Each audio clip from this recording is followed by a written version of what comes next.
بسم الله والصلاة والسلام على رسول الله. أنا أم إسلام معاكم من مطبخ أم سمسم. تعالوا بقى النهاردة روتيني مختلف. يوم شغل البيت بقى من أوله لآخره مع غدا جميل كده وخفيف وسهل قوي.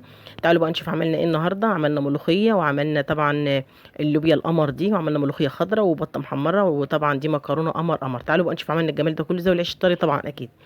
بسم الله الرحمن الرحيم والصلاة والسلام على رسول الله. أصبحنا وأصبح الملك لله، والحمد لله، لا إله إلا الله وحده لا شريك له، له الملك وله الحمد وهو على كل شيء قدير. رب أسألك خير ما في هذا اليوم وخير ما بعده، وأعوذ بك من شر ما في هذا اليوم وشر ما بعده. رب أعوذ بك من الكسل وسوء الكبر. رب أعوذ بك من عذاب في النار وعذاب في القبر. اللهم صل وسلم وبارك على سيدنا محمد وعلى آله وصحبه وسلم تسليما كثيرا. طبعا بدأنا يومنا زي ما انتم شايفين. قمنا أول حاجة صلينا الفجر الحمد لله، يعني بعد الفجر نمنا لنا ساعتين، وبعدين قمنا طبعا صلينا الضحى وقلنا اذكارنا تمام.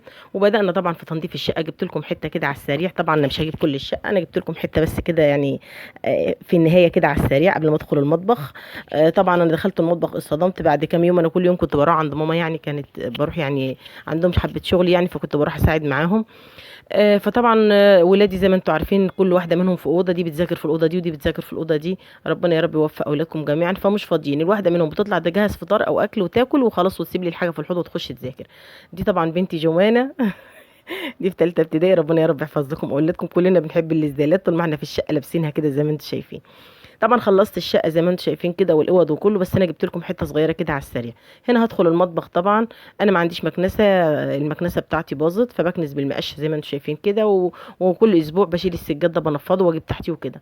وبعدين من يعني في الايام العاديه بجيب من فوق السجاد، بس طبعا كل على الاقل يوم في الاسبوع بشيل كل السجاجيد دي وانفض وامسح تحتيها طبعا، واهويها في الشمس وارجع افرشها من تاني. تمام كده.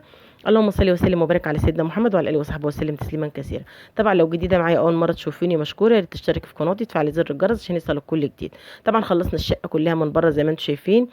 وهنا دخلت طبعا على المطبخ، لقيت المواعين متكومه في الحوض.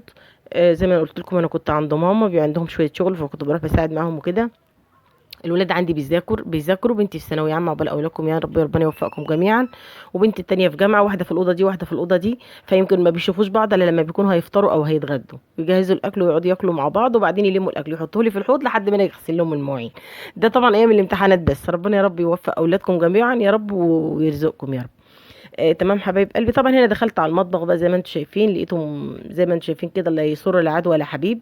غسلت طبعا الاطباق اللي في الحوض، وطبعا هجهز معاكم الاكل السريع بتاعي بقى الخفيف كده اللي مش مكلف خالص. هغسل معاكم الاول المواعين. اللهم صل وسلم وبارك على سيدنا محمد. صلوا على النبي بقى حبايب قلبي. وهنا طبعا بدعك شويه المواعين بتوعي، هم ما كانوش كتار ولا حاجه، هم كلها اطباق عامه يعني، لان هم كانوا بياكلوا بيض، بياكلوا جبنه. يعني الاكلات يعني هم مش هيجهزوا اكل الحقيقه، يعني هم اخرهم يسلقوا بيضتين وحته جبنه حبه حلاوه طحينيه الكلام ده. لكن طبعا اللي انا كنت عاده ببقى عند ماما بجيب لهم الغدا معايا، ده اساسي مفيش كلام تمام كده. فطبعا هغسل شويه المواعين معاكم كده، وبعدين هنجهز. في الوقت ده انا كنت مخرجه بطايه من الفريزر يعني تفك، حطيتها في ميه قبل ما اشطب حبه المواعين، قلت تكون فكت شويه طبعا.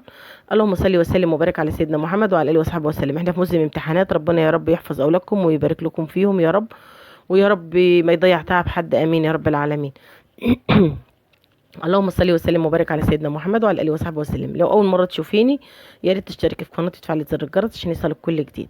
تمام كده حبيب قلبي.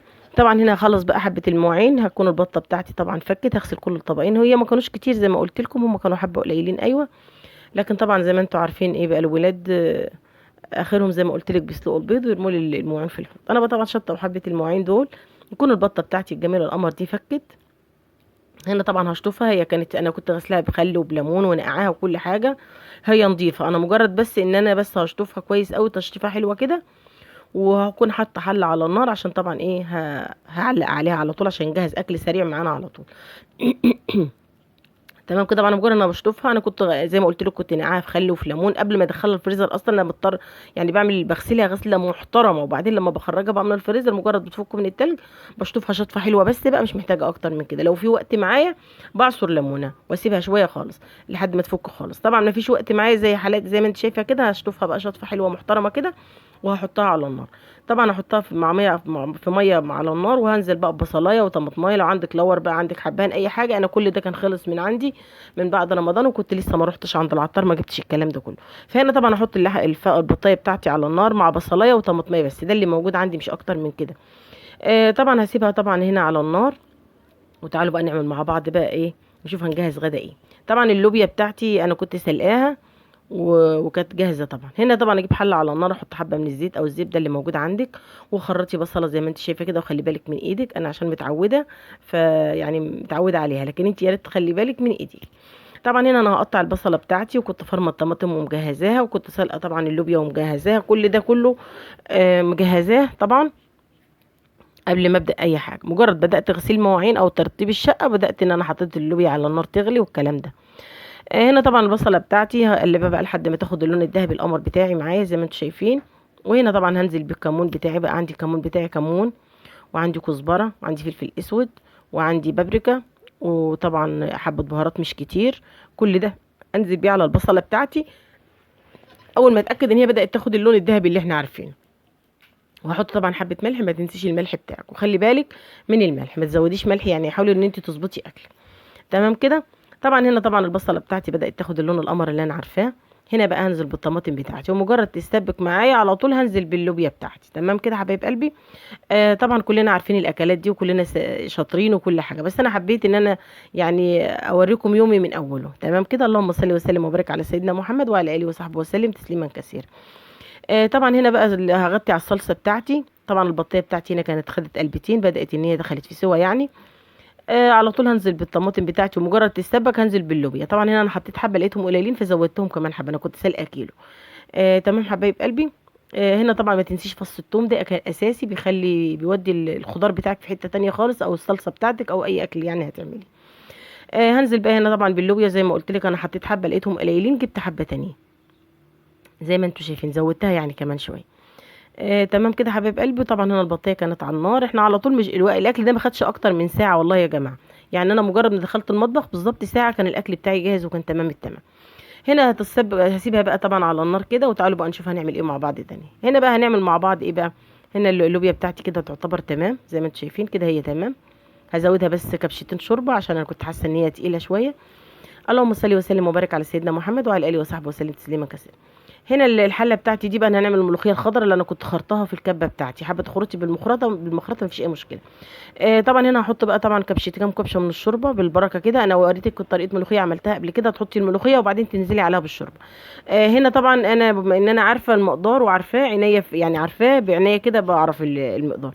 انت تقدري بقى تحطي الملوخيه وبعدين تنزلي بالشوربه بتاعتك. طبعا هنا انا نزلت الاول بالشوربه، وحطيت معاها حبه من الطماطم كنت موفراهم من الصلصه بتاعتي اللي عملتها. وهنزل بقى هي مجرد تغلي هنزل بمكعبين من الماجي. اللهم صل وسلم وبارك على سيدنا محمد. الماجي هنا بيوديها في حته تانية خالص يا جماعه والله. هنا هنزل بقى مكعبين من الماجي بتوعي زي ما انتم شايفين. وطبعا مجرد هتغلي طبعا تعالوا بقى نشوف هنعمل ايه مع بعض. هننقل بقى حله اللوبيا دي كده، اللوبيا بتاعتي كانت تمام استوت. هنقولها بقى على جنب حبيب قلبي. وبعدين طبعا هعمل على طول المكرونه بتاعتي. احنا ما دام لوبيا الاكل فيه لوبيا يبقى فيه مكرونه، ولوبيا مع مكرونه ده ما فيش كلام، اساسي. مش عارفه الولاد بيحبوها كده، فانا بضطر اعمل لهم اللي هم بيحبوها. ربنا يحفظ اولادكم جميعا. طبعا هنا طبعا هشيل بقى حله اللوبيا بتاعتي كده تمام استوت. وهنا الملوخيه بتاعتي انا حطيت الشوربه تغلي. طبعا زي ما انتم شايفين.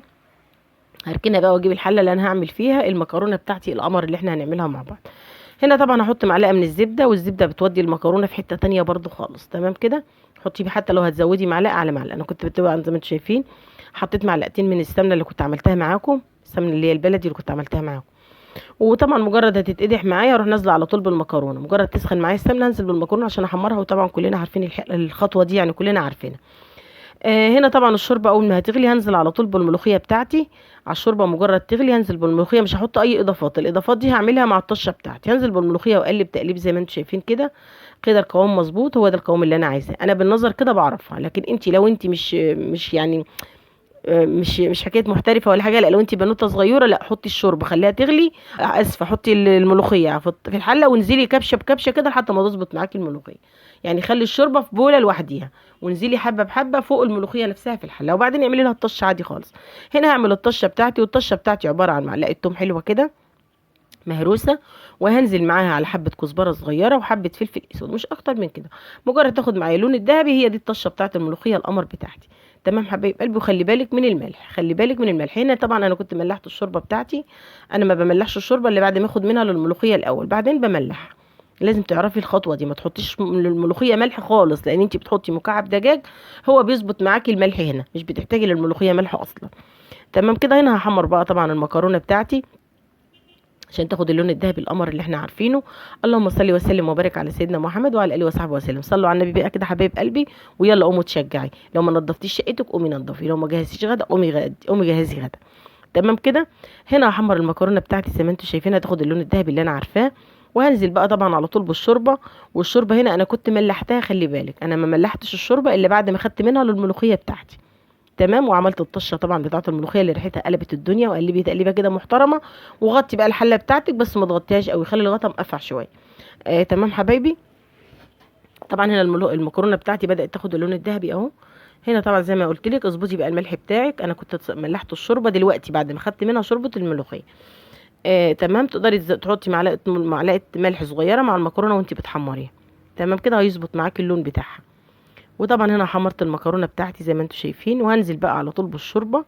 مجرد تاخد غلوتين على النار، هروح مهديه النار عليها واسيبها تستوي براحتها. طبعا هنا المكرونه بتاعتي خلاص كانت استوت زي ما انتم شايفين، والملوخيه بتاعتي جهزت، والبسله واللوبيا بتاعتي جهزت. تعالوا بقى نقدم الاكل القمر ده مع بعض. وطبعا حبايب قلبي، لو اول مره تشوفوني، انا مش عايزاكي تملي من الفيديو. انا بس عايزه يعني عايزاكي تستفادي معايا. لو انت عندك اي سؤال اي حاجه قوليلي. طبعا هنا المكرونه بتاعتي كانت انا حطيت لها الشوربه بتاعتها، وهديت النار عليها وسبتها لما تستوي على نار هاديه. مهم قوي لما تغلي تهدي النار عليها. طبعا زي ما انتم شايفين المكرونه بتاعتي هتستوي، واللوبيا خلاص استوت، والملوخيه بتاعتي عملتها. وتعالوا بقى نقدم القمر ده مع بعض. هنا طبعا خلاص المكرونه بتاعتي كانت استوت اهي. انا حبيت اوريكي ان هي استوت ما شاء الله بالزيت بطريقه جميله. بصوا ريحتها طبعا جميله قوي عشان معلقه الزبده اللي احنا حطيناها مع بعض. بيفرقوا قوي في الطعم بصراحه. تعالوا بقى نقدم مع بعض الاكل القمر ده. اول حاجه تعالي الاول هنحمر البطايه. نسيت البطايه، مش تفكروني يا جماعه. البطايه بتاعتي طبعا خرجتها من الشوربه زي ما انتم شايفين، هي كده استوت. هخرجها من الشوربه، وهكون مجهزه طبعا معلقه مع عصير الطماطم مع حبه فلفل اسود وحبه ملح. هقلبهم مع بعض كده، وهدهن يعني هغطي بيهم البطايه بتاعتي من بره. هحط زيت في صينيه كبيره عشان انا هحمر البطايه سليم. تقدري تعملي الخطوه دي وتدخليها الفرن تاخد اللون. تمام كده. بس لو حابه يعني لو مستعجله زي حالاتي كده، لا حمريها اسرع لك. فطبعا هنا انا هحط الطماطم على البطايه من بره كده. خلي بالك الخلطه الطماطم دي او الصلصه دي بتدي لون التحمير خطير خطير. جربيه مع الفراخ، جربيه مع الارانب، جربيه مع البط، في اي حاجه هتحمريها بيفرق قوي في اللون. تمام كده. هنا طبعا انا هحمرها، هحطها بقى في الصينيه بتاعتي. وتعالي بقى لما اوريك اللون عامل ازاي. مجرد خدت لون خطير خطير خطير. وده لونها. ايه رايكم بقى في اللون القمر ده؟ طبعا هنا البطايه مجرد تاخد اللون بروح قلبها واقلبيها بقى على كل الجهات، حبه هنا وحبه هنا وحبه هنا لحد ما تاخد اللون كله اللي انت عايزاه. تمام كده. طبعا في الوقت ده المكرونه بتاعتي كانت استوت، واللوبيا بتاعتي كانت استوت، وطبعا الملوخيه بتاعتي اتعملت. لو حابه بقى اعملي حبه سلطه طبعا جنب الاكل الجميل ده. تمام كده. انا في الوقت ده بنتي كانت بتعمل السلطه، وانا طبعا كنت بحمر في البطايه، بحيث ان احنا بنتي الصغنونه دي اللي انت شفتوها. اللهم صل وسلم وبارك على سيدنا محمد وعلى اله وصحبه وسلم. تعالوا بقى نقدم الاكل القمر ده مع بعض. هنا البطايه اتحمرت والمكرونه جهزت وكل حاجه جهزت. تعالوا بقى نقدم الاكل مع بعض. هنا المكرونه اهي. بصوا لون البطايه متحمر، لونها خطير ازاي يا جماعه. لون البطايه قمر. الطماطم او الصلصه بتوديها في حته تانية خالص. وده العيش اللي خبزناه مع بعض كذا مره قبل كده. خبزناه في فرن البوتاجاز وخبزناه في الفرن الكبير. طبعا حبايب قلبي، ربنا يحسن ما بين ايديكم يا رب. الفيديو يكون خفيف عليكم. اترككم في رعايه الله وامنه، والسلام عليكم ورحمه الله وبركاته.